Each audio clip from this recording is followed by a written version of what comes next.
Ce journal intime écrit par une jeune fille juive durant la Shoah, l'Holocauste, est l'un des textes les plus connus de cette sombre période. Il a été traduit en plus de 70 langues. Dans le monde entier, des rues, des jardins, portes sont baptisées du nom d'Anne Frank. L'auteur français Éric Emmanuel Schmitt est le dramaturge vivant le plus joué au monde.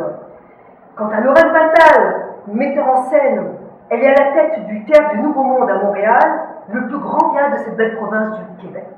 Et c'est ce cocktail très riche qui est à l'origine de la pièce de théâtre, le journal d'Anne Frank, d'Éric Emmanuel Schmitt, qui est joué au Théâtre du Nouveau Monde à Montréal du 13 janvier au 7 février 2015. Lorraine Pintal, bonjour. Bonjour. Je suis ravie et honorée de vous recevoir dans ce numéro du magazine des cultures juives au Québec. Ah ben le plaisir est pour moi. Alors, vous êtes comédienne, diplômée d'art dramatique de Montréal. Vous avez joué sur les planches des plus grands théâtres ici, le théâtre de Caxou, le théâtre du Rideau Vert. Metteur en scène, vous avez mis en scène des textes des plus grands auteurs comme Michel Tremblay. Auteur de théâtre vous-même, vous avez écrit Madame Louis XIV à partir de la vie de Madame de Maintenon, dernière épouse du roi Louis XIV. Je regrette de ne pas l'avoir vu d'ailleurs.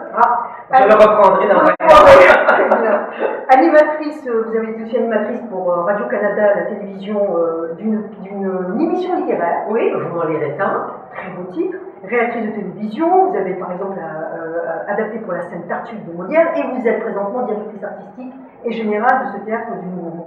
Le moins qu'on puisse dire, Lorraine Pintal, c'est que vous illustrez à merveille ce terme hébraïque, Chaim, la vie, qui en hébreu ne se dit qu'au pluriel, comme si nous avions la potentialité de vivre plusieurs vies. C'est un peu ce que vous faites et j'ai envie de vous demander, mais qu'est-ce qui était à l'origine de cette soif et de ce temps de créativité? Ah ben l'origine, premièrement, ça fait quand même un certain temps que j'avais opté pour faire du théâtre. En fait, le but c'était au départ d'être sur une scène. Alors la chanson m'intéressait, mais l'appel du théâtre et de la poésie m'est venu très très tôt.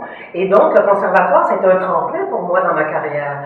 Mais au conservatoire, la chance que nous avons eue, du moins ma génération, ça a été d'être initié à toutes les pratiques de théâtre. Alors on a appris à comprendre ce que c'était que toute l'aventure scénique, la technique scénique, la scénographie, les maquillages, les costumes.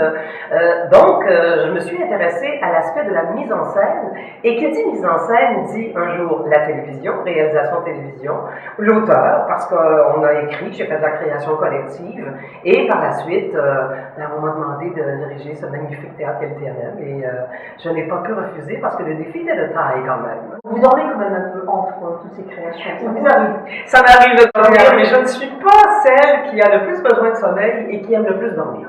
Alors, vous avez fait une soixantaine de mises en scène, je ne sais même pas si vous vous comptez, et là, vous vous attaquez au journal d'Anne Frank, ou plus précisément à l'usage que Éric Emmanuel Schmitt a fait de ce journal. Est-ce que vous pouvez nous raconter un petit peu l'intrigue de la pièce? Comment est-ce qu'il a joué? Oui, mais aussi la genèse, parce qu'Éric Emmanuel Schmitt, entre autres, a été retenu par la Fondation Anne Frank pour signer l'adaptation théâtrale. Ce n'est pas la première adaptation théâtrale, mais Éric Emmanuel a eu cette joie, ce privilège. Et c'est Didier Morissonneau, qui est un intermédiaire entre lui et le Québec, qui m'a fait lire la pièce.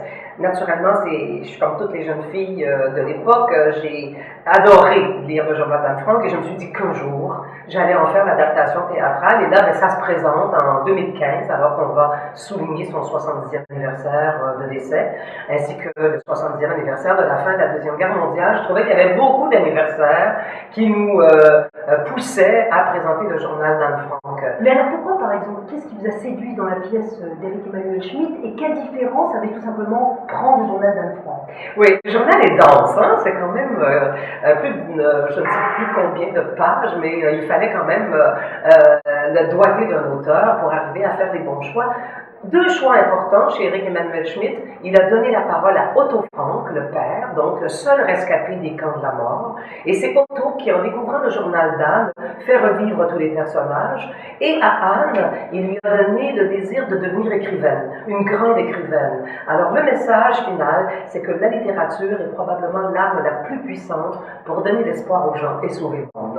Alors quand même, en deux, trois mots, pour celles ou ceux qui ne connaisseraient pas encore l'histoire du journal d'Anne Frank, c'est donc la famille d'Anne Frank, ils sont quatre, avec d'autres juifs qui en 1942 se réfugient dans l'entreprise de Otto Frank, ce qu'ils appellent l'annexe. Oui. Et là, la jeune Anne Frank, qui a entre 13 et 15 ans, écrit un journal intime, qu'elle appelle d'ailleurs Kitty, Oui. à qui elle parle. Et alors, vous l'avez rappelé, Éric Emmanuel Schmitt donne la parole à Otto Frank, qui est le seul à avoir échappé au camp de concentration. Et finalement, ça se passe sur deux niveaux. En 1945, lorsqu'il redécouvre le journal, grâce à la personne qui les a constamment aidés pendant la guerre, qui est cette Hollandaise Miep Gis, je sais pas Oui, comment. Gise, Voilà. Gise. Il hésite à lire ce journal, finalement, donc on est sur deux plans. Comment est-ce que cyniquement vous avez retracé ces deux plans, 1945 et en 1942? Oui, c'était le défi, et c'est toujours le défi. Il n'est pas complètement accompli, ce défi, on va voir ça en janvier. Mais oui, les années 45, ce sont les années temporelles de la pièce au moment où elle se déroule sous nos yeux. Donc, c'est le temps présent. Alors, il y avait le temps passé.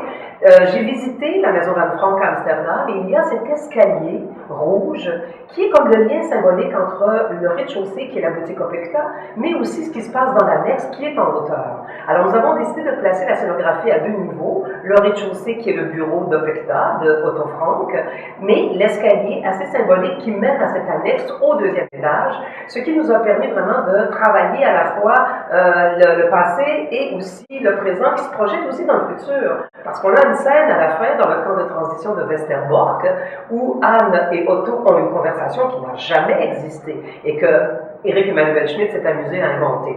Alors, l'escalier nous sert de passage. C'est vraiment entre le 42 et le 45. Alors, on ne peut pas nommer toute la distribution. Moi, je relève notamment le nom de Paul Doucet, parce qu'il joue le prêtre dans cette série télévisée d'unité 9, dont je rappelle un épisode. Ouais. Et pour le personnage d'Anne Frank, vous avez choisi Mylène Saint-Sauveur. Donc, ce sont les débuts sur les planches, mais les points comme comédienne. Qu'est-ce qui vous a frappé chez elle, en quelques mots? J'ai fait passer des auditions, plus de 25 jeunes comédiennes. Mylène avait à la fois cette lumière, une lumière intérieure, en même temps qu'une grande nostalgie, grande mélancolie et une profondeur d'interprétation chez une très jeune comédienne qui m'a assez épatée. Et je me suis dit qu'elle était capable d'être à la fois dans la lumière et dans l'ombre, dans la noirceur de la tragédie, mais dans l'espoir de survivre. Alors c'est ce paradoxe que je cherchais chez la comédienne, et en même temps ça me plaisait d'avoir une comédienne qui n'avait jamais foulé les planches de théâtre. Alors elle arrive avec une fraîcheur, une spontanéité, une intuition aussi, qu'elle a très vive, et je crois que ça va marquer les gens de voir cette Mylène Saint-Sauveur interprétée Anne Frank. Alors on regarde justement un extrait, une minute à peu près de sa prestation. Samedi 12 février 1944. Chère Kitty, le soleil brille, le ciel est d'un bleu profond, il souffle un vent délicieux, et j'ai une telle envie de tout, de parler, de liberté, d'amis, de solitude, et j'ai une telle envie de pleurer. Au-dedans de moi, j'ai l'impression d'éclater, et je sais que cela irait mieux si je pleurais. Je ne peux pas. Je suis agitée. Je vais d'une pièce à l'autre, aspire un peu d'air à la jointure d'une fenêtre fermée, sens mon cœur battre, comme s'il me disait « Satisfais enfin mon désir ». Je crois que je sens en moi le printemps, l'éveil du printemps. Je le sens dans tout mon corps et dans mon âme. Je dois me contenir pour me conduire normalement. Je suis dans la confusion la plus complète. Je ne sais pas quoi lire, pas quoi écrire, pas quoi faire. Je sais seulement que je désire. Bien à toi, Anne. Mylène Saint-Sauveur dit dans le cadre d'une interview pour le magazine francophone bimensuel d'actualité, tous, je la cite, tout ce qui concerne la Deuxième Guerre mondiale m'interpelle. Elle souhaitait tout savoir sur la Shoah. Elle part elle-même en Europe à 18 ans et visite un camp de concentration. Vous, Lorraine Pintal, qu'est-ce qui vous a poussé à choisir ce texte? Une pièce qui a été jouée en France il y a quelques années, mais dont c'est la première ici à Montréal. Qu'est-ce qui vous a motivé ou orienté et incliné à vous pencher sur cette période de la Shoah, de l'Holocauste? Ben, le journal d'Anne Frank, au départ, c'est un projet que je nourris depuis des années, depuis plus de 40 ans en fait. Ce désir de porter à la scène la parole d'Anne Frank. Et je dois dire que de manière assez simple, les anniversaires concernant la Deuxième Guerre mondiale et le décès d'Anne Frank m'ont invité à faire en sorte qu'il y ait une programmation qui aille dans ce sens au TNM. Mais depuis des années, je suis un peu comme Mylène, c'est-à-dire qu'il n'y a pas un film sur la Shoah que je n'ai pas vu. Tout le travail de Lanzmann, je l'ai suivi avec énormément d'intérêt. Bien sûr, j'ai lu des livres de Georges Semprin, de Primo Levi, de Elie Wiesel. Alors déjà, je baignais, et depuis longtemps, dans cette atmosphère qui nous trouble parce que maintenant que les guerres se répètent et qu'on voit des phénomènes semblables de racisme ou de génocide se produire un peu partout dans le monde, on se dit la leçon que nous a donnée la Deuxième Guerre mondiale, mais on ne l'a pas encore apprise. Et je trouve qu'on est dans un monde très trouble en ce moment où les messages de paix, d'espoir, de courage et de résilience, on doit aussi les communiquer avec le public. Et c'est beaucoup pour ça que j'ai décidé de programmer et de mettre en scène moi-même Anne Frank. Merci, vous citez Primo Levi. Voici ce qu'il dit à propos du journal d'Anne Frank. Anne Frank nous émeut plus que les innombrables victimes restées anonymes, et peut-être doit-il en être ainsi. Si l'on devait et pouvait montrer de la compassion pour chacune d'elles, la vie serait insoutenable. Montréal, comme vous le savez, Lorraine Fatal, est la troisième ville qui a accueilli au monde le plus de rescapés de la Shoah, après Tel Aviv et New York. Il y a environ 40 000 survivants de la Shoah, et nous avons un centre commémoratif de l'Holocauste qui est remarquable ici à Montréal. C'est d'ailleurs l'endroit qui fait venir le plus de personnes à l'institution de la Fédération juive. Des cas entiers d'élèves vont là-bas. Qu'est-ce que vous attendez, Lorraine Fatal, du public québécois? Et ce sera sans doute ma dernière question. Tout confondu, avec quoi souhaitez-vous qu'ils repartent lorsqu'ils auront vu cette pièce que je me réjouis moi-même de voir très très prochainement? J'aimerais parler des jeunes, car nous allons nous adresser à beaucoup de jeunes, et je sens oublier les adultes, mais pour les jeunes, surtout, c'est la transmission de la mémoire par l'écriture. L'écriture est en perte de vitesse, on est beaucoup moins dans les mots, du moins on est dans les mots de manière très rapide, saccadée. Alors s'ils pouvaient tous retrouver ce souffle d'écriture qui nous permet de préserver la mémoire de ce qu'ils vivent et de ce qu'ils veulent laisser en héritage. Et pour les adultes, c'est la qualité de l'héritage que nous avons laissé à ces jeunes, et elle repose sur une émotion et sur une solidarité humaine que seule en ce moment la communauté juive qui a résisté à la Shoah peut nous donner, nous traduire.